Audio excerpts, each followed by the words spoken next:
ઢાંકણા રંગાઈ ગયા રે, અરે સાહેબ આવે છે, ખાડા બધા પુરાઈ ગયા રે, સાહેબ આવે છે, ઢાંકણા રંગાઈ ગયા રે, અરે સાહેબ આવે છે, ખાડા બધા પુરાઈ ગયા રે, સાહેબ આવે છે।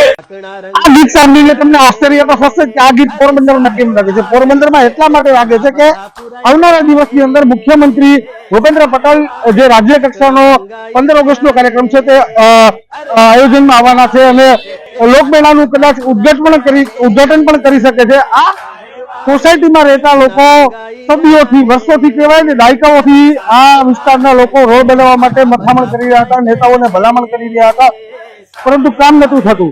જ્યારે સીએમ સાહેબનો પ્રોગ્રામ નક્કી થયો ને તુરંત જ આ રસ્તાનું કામ શરૂ કરી દેવામાં આવ્યું છે ને અત્યારે રસ્તાનું લેવલિંગ થઈ ગયું, કદાચ ડામર કે સિમેન્ટ રોડ પણ બનાવશે। ખાનગી સોસાયટીની જે છે ત્યાં સુધી આખો રસ્તો બનાવી નાખવામાં આવ્યો છે, પરંતુ સીએમ સાહેબ તો માત્ર બાંધવાણી કોલેજ સુધી જ આવવાના છે, તો ખાનગી સોસાયટી સુધી શું કામ રસ્તો બનાવવામાં આવ્યો છે? પ્રશ્ન આ છે। સીએમ સાહેબ આવવાના હોય તેવી તૈયારીઓ સંપૂર્ણ આ વિસ્તારની અંદર થઈ ચૂકી છે। અત્યારે જે કહેવાય કે માધવાણી કોલેજની અંદર ડોમ બાંધવાનું કામ 3 ફૂટ સુધી ઊંચું લેવલ કરી અને ગ્રાઉન્ડ સમતલ કરવાનું કામ ચાલી રહ્યું છે।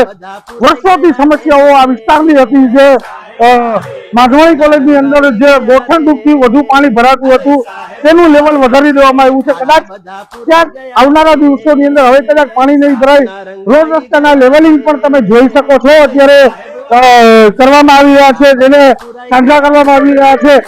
ઉપરથી તમને ટ્રક આવતા બતાવીશ કે કોન્ટ્રાક્ટરનો ટ્રક છે તે અત્યારે દટ અને બધી વસ્તુ લઈને આવી રહ્યો છે અને ગ્રાઉન્ડની અંદર લેવલિંગ કરવા માટેની જે પ્રક્રિયા છે તે શરૂ કરી દેવામાં આવી છે।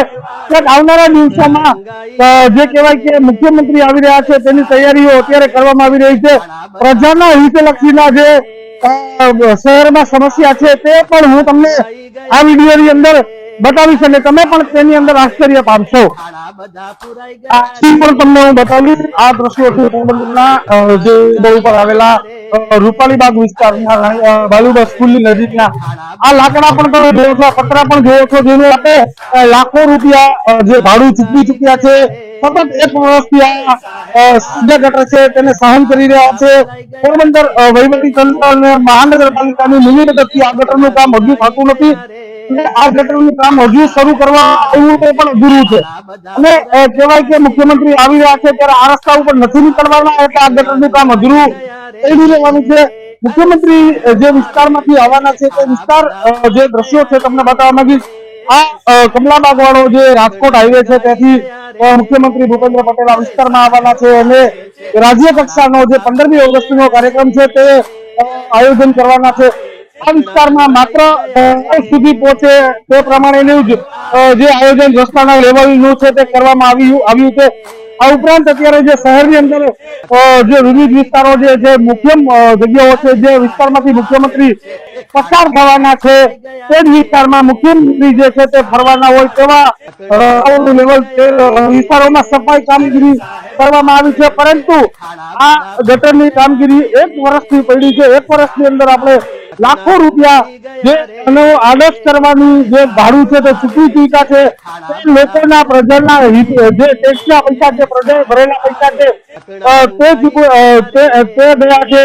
અત્યારે જે બોર્ડ જોઈ રહ્યા છો તો સતત 1 વર્ષથી આ બોર્ડ છે ત્યાં લાગેલું છે અને અધૂરું કામ જે છે દિવાલ કરીને મૂકી દેવામાં આવી છે। હજુ પણ આ ગટરનું કામ પૂર્ણ નથી થયું। મુખ્યમંત્રી આવી રહ્યા છે, જો કદાચ મુખ્યમંત્રી પાસે સમય હોય તો અમારી એટલી જ માંગણી છે, પોરબંદર ડિમાન્ડ કરી રહ્યા છે કે આવા અધૂરા જે કામ છે પોરબંદર મહાનગરપાલિકા કરતી નથી, ઊંઘી રહી છે, તેવા કામ જોવા માટે થઈને આ વિસ્તાર સુધી પધારે અને પગપાળા આ યાત્રા કરી અને જોવે કે પોરબંદરની સ્થિતિ શું છે તે માંગ કરી રહ્યા છે।